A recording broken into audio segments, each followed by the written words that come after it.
بسم اللہ الرحمن الرحیم۔ دروس البلاغہ کا چوتھا باب ہے فی التعریف و تنکیر، سبق نمبر 4 میں خوش آمدید۔ آج کے سبق کے اندر ہم اس میں اشارہ کے معنی پڑھیں گے۔ عبارت دیکھ لیں۔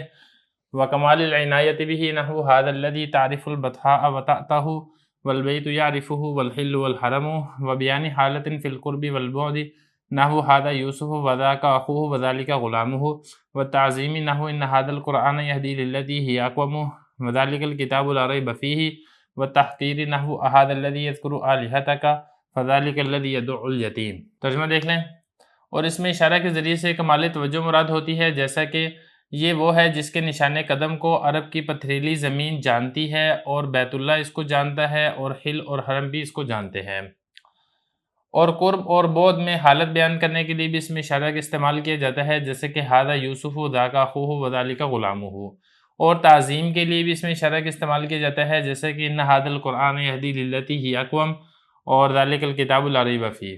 اور حقارت کے لیے بھی اس میں اشارہ کا استعمال کیا جاتا ہے، جیسے کہ ھذا الذی یذکر آلہتک ذالک الذی یدعو الیتیم۔ عبارت ہو چکی ہے، ترجمہ ہو چکا ہے، اب چلتے ہیں اس کی تشریح کی طرف۔ اس میں اشارہ اپنے اصل معنی کے علاوہ کن معنی کے لیے استعمال ہوتا ہے یہ ہم پڑھ رہے ہیں۔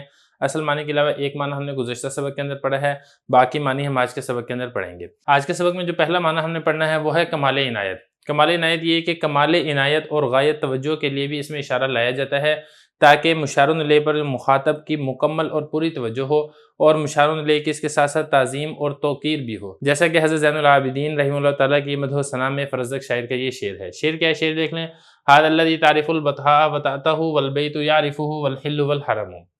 اب پہلے اس میں کچھ الفاظ ہیں، ان کو حل کر لیتے ہیں۔ پہلا لفظ دیکھیں، تعرف، عرف یعرف، باب اس کا ضرب یضرب ہوتا ہے اور اس کا مطلب ہوتا ہے جاننا اور پہچاننا۔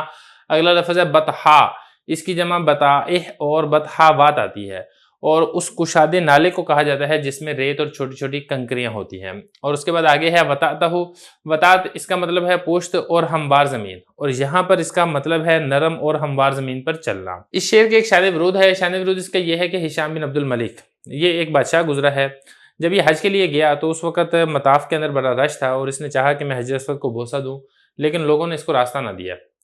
اسی وقت امام زین العابدین رحمہ اللہ تعالیٰ تشریف لائے، تو جب وہ حضرت تشریف لے کر رہے ہیں تو لوگ حضرت کے راستے سے ہٹ گئے، اور حضرت نے بڑے آرام سے حجر اسود کا بوسہ دے لیا۔ تو یہ جو ہشام بن عبد الملک تھا، اس کے کچھ وزیر اور مشیر بھی اس کے ساتھ تھے۔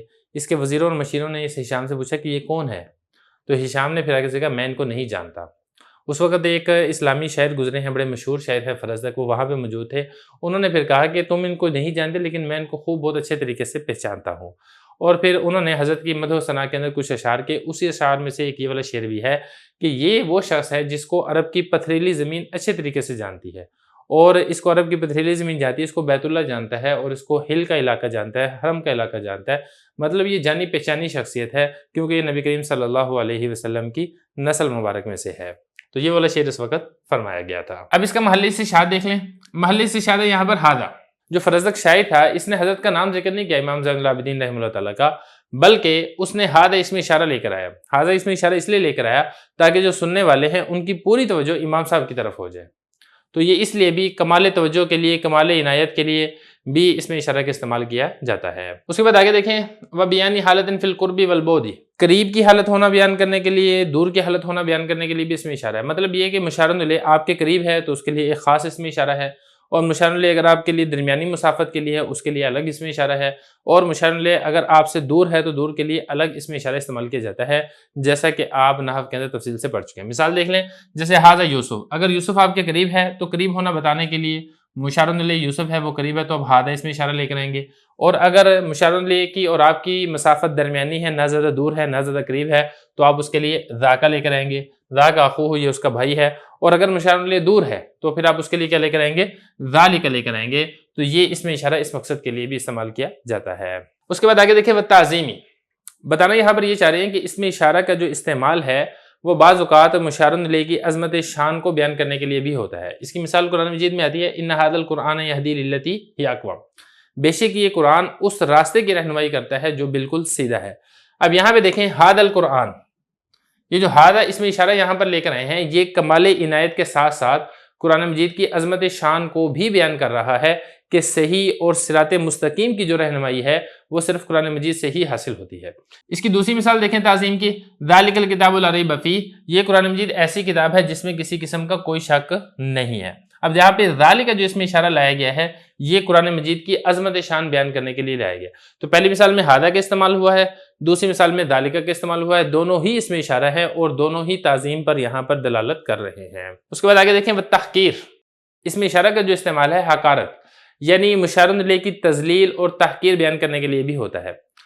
اصل میں ایک واقعہ گزرا تھا کہ نعوذ باللہ ابو جہل جو تھا اس نے نبی کریم صلی اللہ علیہ وسلم کی طرف اشارہ کرتے ہوئے یہ والا جملہ کہا تھا، احد الذی یذکر آلہتک، کہ یہی وہ شخص ہے جو تمہارے معبودوں کا تذکرہ کرتا ہے، مطلب یہاں پہ برا تذکرہ کرتا ہے۔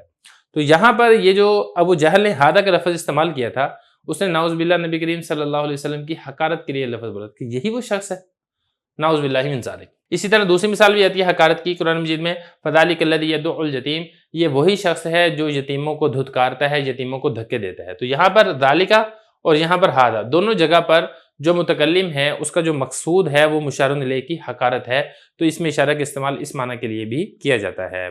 تو یہاں تک اس میں اشارہ مکمل ہو چکا ہے۔ اب اس کے بعد معرفہ کی اگلی قسم اسم موصول ہے، وہ ہم انشاءاللہ اس سے اگلے سبق میں پڑھیں گے۔